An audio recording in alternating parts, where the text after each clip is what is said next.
Famously, the chances are low that you ever actually will get struck by lightning at all. Estimates vary, but we're talking between 1 in 300,000 and 1 in 1 million or more that it would happen to you during any one year. This blink and you'll miss it phenomenon is so rare, in fact, that it's almost universally used as the measuring stick that almost every other rare thing possible is held up against. Will I win the lottery this week? I'm more likely to get struck by lightning, or so the saying goes. Nevertheless, we still aren't dealing with impossibilities here. Many people, thousands of people even, have been struck by lightning before, and perhaps surprisingly, most do survive. The majority of statistics calculate that while 1 in 10 events do kill those that are hit, 9 in 10 are left alive, although with effects and injuries of varying severity. In all cases, what the body goes through is extremely tough. Often, it's a life-changing experience, triggering disabilities and conditions that remain forever. Broadly, the impact can be split into two: the physical and the mental. And physically speaking, there are two main areas of concern: the burns and the current. The burns are pretty self-explanatory, but they can be pretty horrific all the same. On average, there are around 1 billion joules of energy in any one bolt of lightning. Estimates reckon at around 30 million volts. During the instant in which it hits, it can carry temperatures that are hotter than those on the surface of the sun. Clearly, the human body is not built to withstand even close to that. And so, in some cases, although rare, a lightning strike could literally set you on fire. Those instances are usually more dependent on the surrounding conditions, however. If, say, conductive materials combine to encase you within a hellish ball of spreading flame. Here, in the best-case scenario, if you remain conscious enough, you'd find somewhere to escape to as quickly as you can.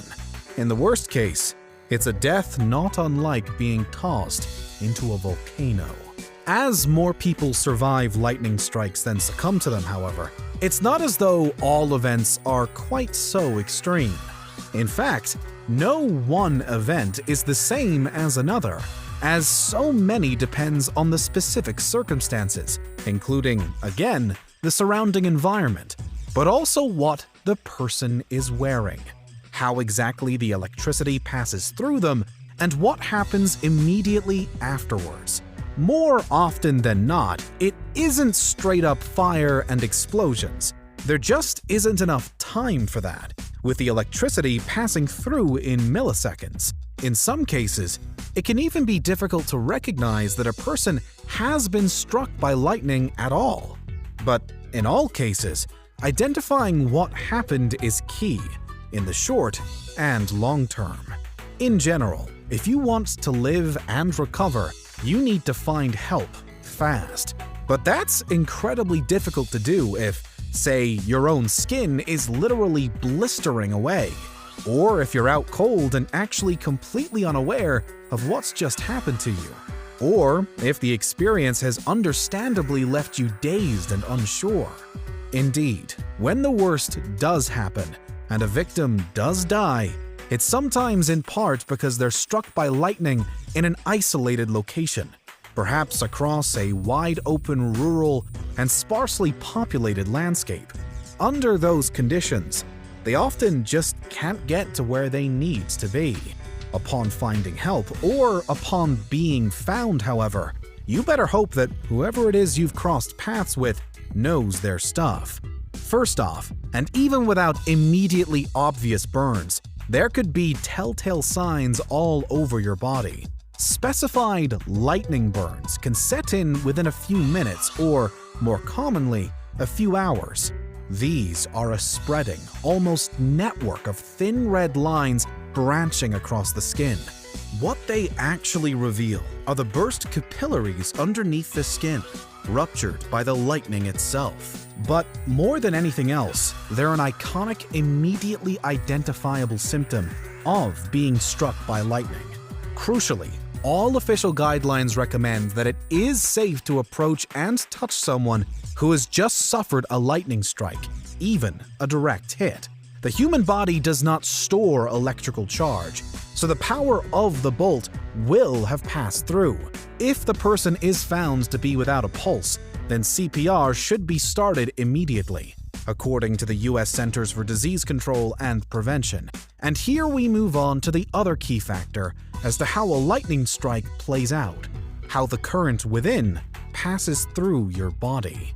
All of your major organs are at risk in some way or another. But the most important, in terms of living or dying, is the heart. Those who get struck by lightning often suffer cardiac arrest as a result. Such unexpected power dealt by nature simply isn't something that our hearts are anticipating or are built to withstand. And even if you don't suffer cardiac arrest straight away, it is vital that you're tested as soon as possible.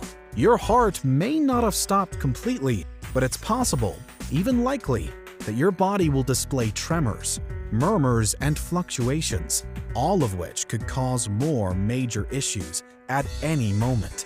Understandably, there is significant internal trauma elsewhere too, which can manifest in various ways. The shockwave of a lightning strike is enough to take out your hearing, usually temporarily, sometimes permanently. The same wave of energy can affect your bones, joints, and muscles, even long after the strike occurs. Involuntary twitching isn't only a stereotype as seen in movies. There is a chance that your body really will react that way as it tries to make sense of what's happened to it.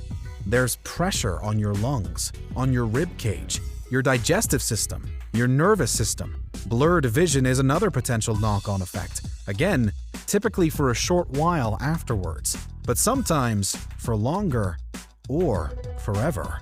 Essentially, nothing within your body goes untouched or unscathed. The psychological strain is more difficult to pinpoint, despite hundreds of cases now contributing to what we know. Generally, mood disorders are common in those who have been struck by lightning in the past. Some vague confusion is expected, especially at the time or soon afterwards, while mental and physical fatigue is also often reported. Some version of memory loss is usually cited as well, with many people even left completely unable to recall the moment of the strike or the time leading up to it. Unsurprisingly, there are some cases of post-traumatic stress disorder, while fears, phobias, and anxieties are often heightened way beyond anything experienced before the lightning hit. How do you think you would react if you were ever struck by lightning? How would it make you feel about future storms, about being outside, or about electrical products or environments in general? Let us know in the comments. For now, getting struck by lightning is still an exceptionally rare event, and even if it does happen to you, you are much more likely to live than die. The data isn't evenly spread. Lightning injuries are more common in some countries than others, mostly due to the differing weather patterns to begin with. But to end on some good news, these kinds of events are decreasing across the board. The global population today has a better understanding of how to stay safe in a lightning storm. Structures are built to better withstand the dangers, and when there is a hit, we're better prepared to react and hopefully save